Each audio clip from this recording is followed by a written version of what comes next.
Hi, today I show you my complete workflow from this photo to make something like this. Start in Lightroom and the Develop module, and the first thing I do is open up the shadows and turn down the highlights. Then the whites, I press the Alt key and then click on the button. And then I just go to the right until I see the first few spots, then go back so I don't see any, then release. Now the picture is of course far too bright, as you can see here in the history. It's on the right side. I do the blacks next, same thing, click on Alt, then click and drag it to the left. You can see how the histogram changes up there. And here you can leave some of the spots, so that's about right. So that's already quite a difference. Next I do the clarity, add a little bit, maybe about 20. Dehaze is a relatively new feature and I use that.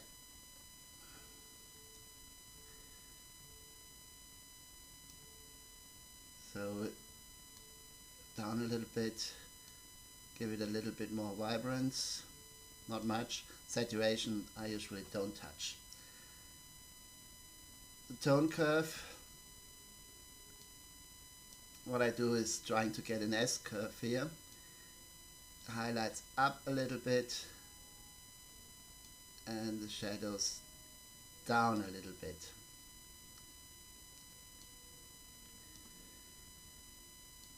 HSL color, I don't use hue and saturation, but luminance. Sometimes you have that unnatural green and you just play around here with it, make it darker or brighter. So I make it a little bit darker here because I didn't like it too much here in the front. Maybe blue as well, if we can get some more detail in the sky. Yeah, just a little bit, it's a little bit better than before. Split toning I usually don't use. Detail, sharpening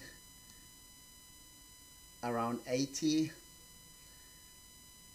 and then I click Alt again and on masking, and you don't need anything in the sky here. That doesn't need to be sharp. You just want the edges to be really sharp. So everything, that white lines are sharp. So that is fine. And sharpening, you also need the opposite, which is noise reduction.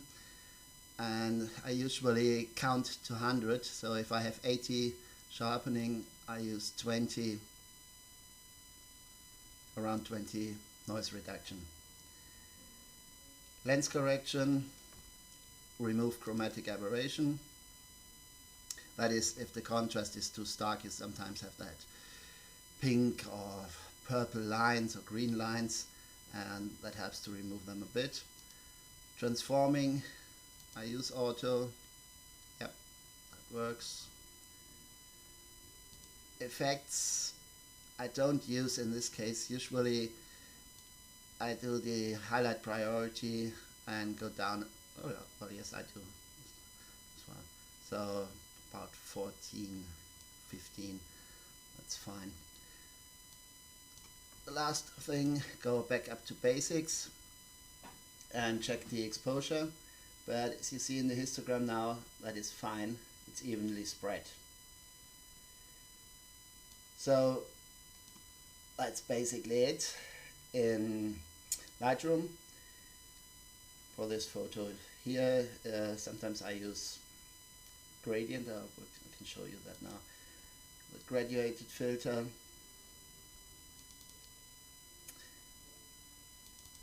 So I want to darken the sky a little bit. So I put down the exposure and drag here. So, okay. You can see a little spot here now, but I remove that later in Photoshop.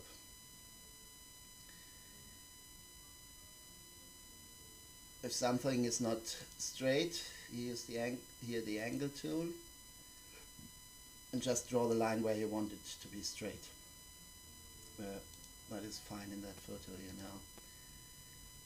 So that's it in Lightroom. Now right click on the photo, go on edit, edit in Photoshop.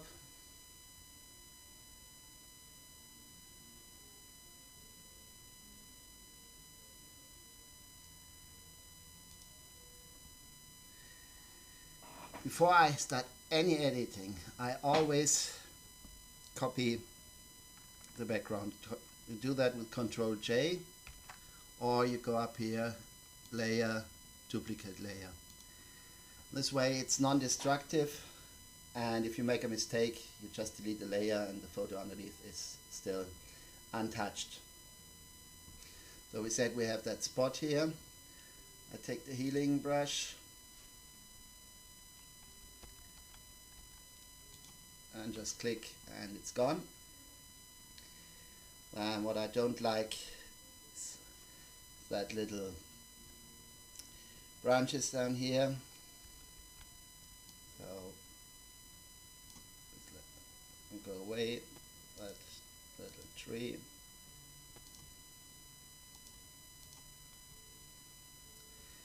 Okay, yes, it's just an example what I should do. Then I always go back to the move tool, which is up here, or the letter V. And now I try a different blending mode. Soft light, well, that is already better than the normal one. Hard light, overlay. See how the colors get a lot stronger there. Screen won't work. Multiply. It's nice in the sky now, but maybe a little bit too dark.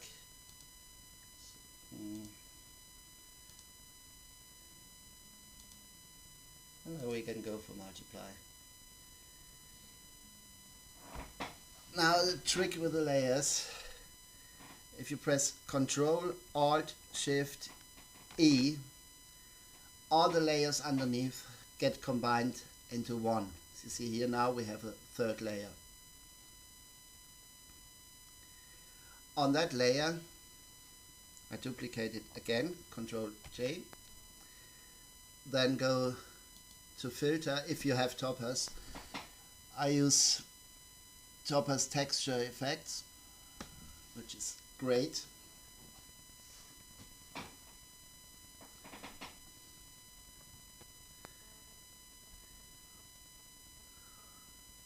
And voila, this is the when I've done my own filter. But you have loads and loads of presets here. You can have with just one click. Go through some of my favorites. This one. Not all of them always work, but you just try what does work.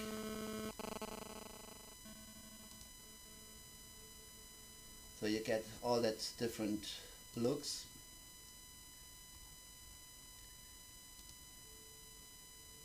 Sometimes strong effects, sometimes really subtle ones.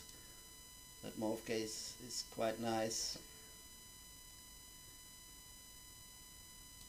Or if something is old, peeling paint works well.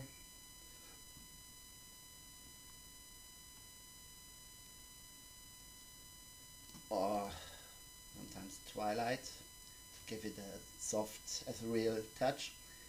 But I have my own effects that I've created on the basis of one of the other effects. So that is one of mine. That is the one I'm using at the moment, and that is what I used last winter. So I stick with that one Okay.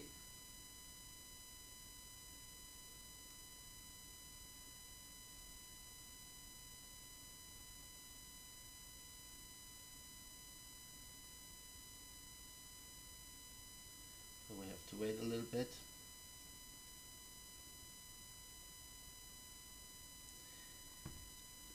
Alright, I think that is fine now.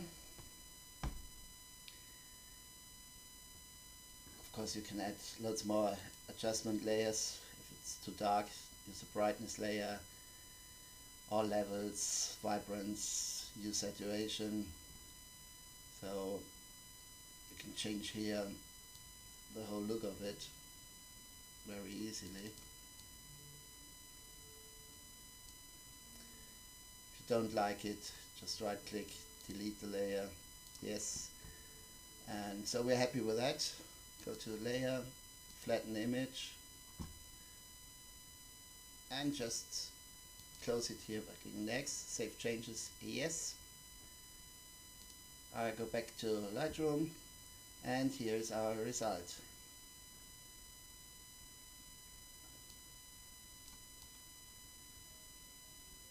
So that was the before with the Lightroom attachment. That is what we've done in Photoshop.